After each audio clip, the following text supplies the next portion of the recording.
Talks continue surrounding potential settlement of litigation on the Jasper power plant. We update those talks for you. Plus, Governor Pence continues pushing the elimination of the business personal property tax for this year's legislative session. Hear what one local state representative has to say, and District 63 State Representative Mark Messmer is tonight's guest on Inform. All of that and much more is up next here on the 18 WJTS News.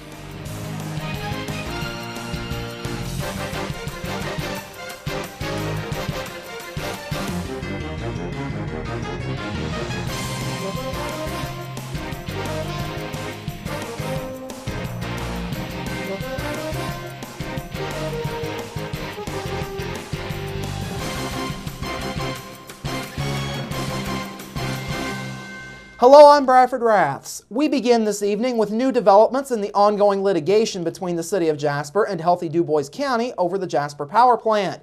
At a special meeting held this morning at Jasper City Hall, Jasper Mayor Terry Seitz says both the City Council and Utility Board voted unanimously to reject the settlement offer. Seitz pointed to HDC's continued request for the city to pay the group's attorney fees as the main reason for the settlement offer being rejected. However, he says a second vote was taken to continue negotiations for a potential settlement. Under the terms of the rejected settlement, Healthy DuBois County stated they were willing to drop 5 conditions that they had asked for in their previous settlement offer that they made back in July. These included an admission that the City of Jasper violated the open door law by holding executive sessions, and a public declaration that the power plant project was being abandoned, among other conditions. HDC's new offer also included 2 simplified conditions. These are mutual dismissal of all claims by all parties with prejudice and payment by the city of about $240,000 in attorney's fees for HDC. Now, today marked the deadline for the city to decide on the settlement. According to the settlement offer, Attorney 2 Keller, who represents HDC, says HDC is still willing to help the city and its ratepayers this year in their efforts to find demolition funding, including potential grant funding from an organization like the EPA or the Hoosier Environmental Council. Keller further says in the offer that HDC believes its request for the attorney fees is reasonable under the circumstances of the litigation. Now, this lawsuit was originally filed back in 2011 by HDC in reference to the city's plans to convert the now idle Jasper power plant to biomass under the watch of Atlanta-based Twisted Oak Corporation.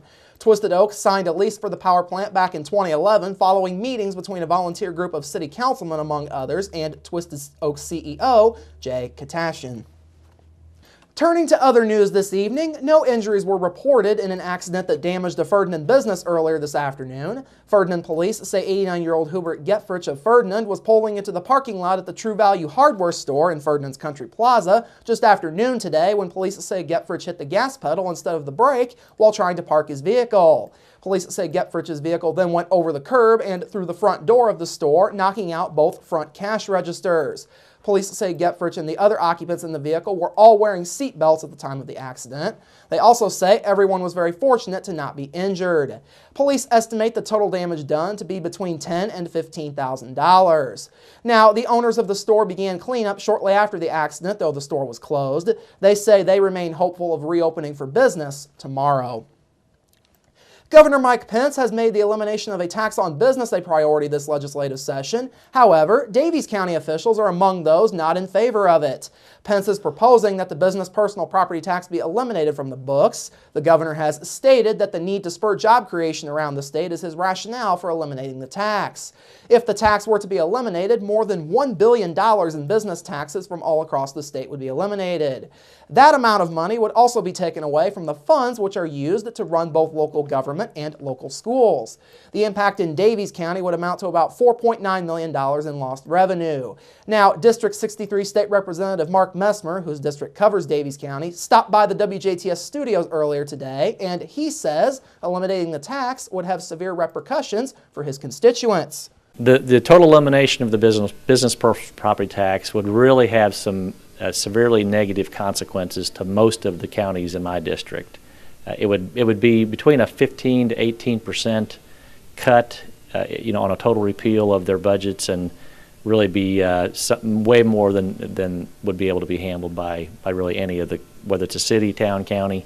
It'd be really too much to cut to eliminate it completely. Messmer says phasing out the tax and finding replacement revenue would be the best way to go about things. If they would do a slow phase out of the business personal property and put in place some mechanism to offset it. And one option we've talked about at the House level is giving them a local option income tax, like a fire and safety percentage increase to offset the losses. Then there might be some consideration of it. The City of Washington would be the hardest hit entity in the county. They would be set to lose $328,000 of yearly funding from the state. In addition, Washington Community Schools would stand to lose about $270,000 of yearly funding. Now, Daviess County as a whole would also be affected by the tax's elimination. The county would stand to lose $267,000 worth of its yearly funding. Last night, the DuBois County Contractual and Jasper Public Library Boards held their first monthly meeting of the year. Both boards voted to approve reorganizing of the policies. The reorganization would put all of the policies of the library system into one place rather than scattered among multiple documents. Contractual Library Board President Kathy Tretter says the reorganization should benefit everybody going forward. We wanted it to be easier for future boards, for one thing, because future boards will be able to more readily see what's going on. I mean, this library's been a district for a long time and many things have changed. So we wanted to kind of, I don't think codify or recodify is exactly the right word, but it does apply. We wanted to make a real comprehensive document that would work for now and for the future. Additionally, both boards voted to keep their officers the same for this year as they were last year. On the Contractual Library Board, Tretter will remain as president, while Gerald Terwisky remains as vice president. Steve Scott will stay on as secretary, and Deb Stemley remains treasurer. For the Jasper Library Board, Bill Hewitt remains as president, while Jim Seifert will stay as vice president. Dean Vonderheide remains secretary, and Deb Stemley will also remain as treasurer of the Jasper Board. Also last night, the Jasper Library Board held preliminary discussions concerning the formation of a building committee for the Jasper Library. Though nothing was made official last night, 2 potential board makeups were discussed. The first one would have 3 library board members, 3 library staff, and 3 members of the public. The second proposal would have 2 library board members, 2 library staff members, and 5 members of the public. The second proposal was the more popular of the 2 amongst board members, though once again, nothing was finalized last night. The board instead decided to have individual members come up with a few names of people from the public who might be interested in serving on the committee for their February board meeting. Consensus was reached among board members last night that something needs to be done for the Jasper Library, whether it's rebuilding on the current site or building a new library on a new site like Frogtown or in the former Jasper Cabinet Building. The discussions come as the Jasper Library continues to run into problems with available space for books and other library materials. In final notes, both boards officially signed the salary ordinance that was approved at last month's meeting. The ordinance was changed to reflect the approved 7.1% stipend for health care that will go to full-time employees of the library. Board Attorney Bill Schoenfeld stated last month that the change was made both because it made sense financially for the library and to avoid violations of the Affordable Care Act. The Huntingburg City Council held its first meeting of 2014 last night as well. The council voted to approve several of its annual agreements, including a renewal of its annual membership with economic development group DuBois Strong. However, the roughly 15-minute-long meeting was not without its controversy. One resident turned up to express displeasure with both the Affordable Care Act and the City Council's handling of its own health care. At their most recent meeting, the council had voted to pass an ordinance in response to the implementation of the ACA. Under that ordinance, all city employees that work 30 or more hours a week are considered as full-time employees and must be covered by health care. Additionally, elected officials, including the mayor, will now be on that plan.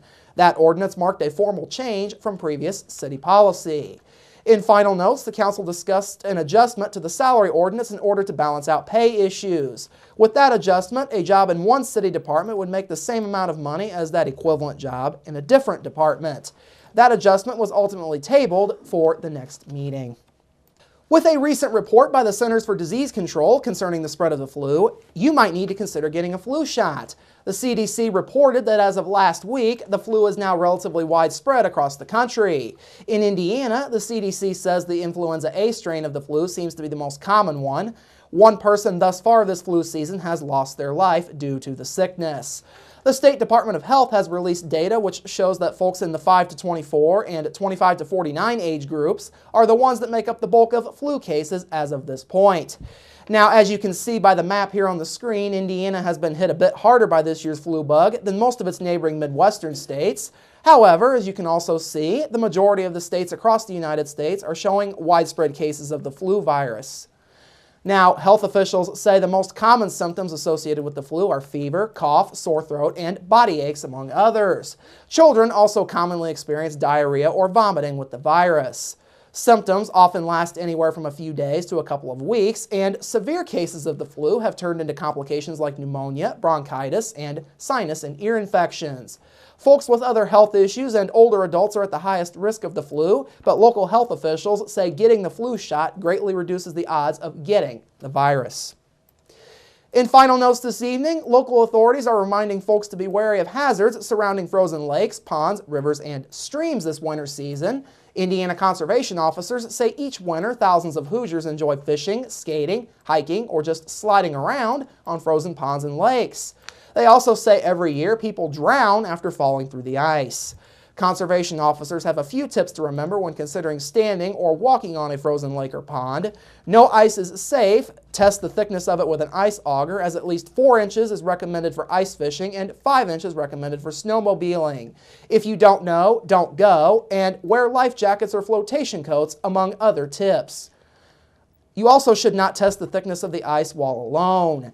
Indiana conservation officers say the best rule of thumb is when you're walking on ice to believe that you're walking on thin ice. Wearing the life jacket is especially important when on the ice, as conservation officers say some bodies of water will appear to be frozen solid, but actually can have thin ice in unsuspecting areas.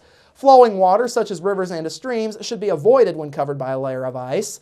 Water surrounded by sand many times freezes with inconsistencies. Underground springs, wind, waterfowl, and other animals can also keep areas of ice thin. All right, coming up after the break, your local forecast, sports with Kurt Gooksell, and Inform featuring District 63 State Representative Mark Messmer. That's all up next here on the 18 WJTS News. Local people watching local people.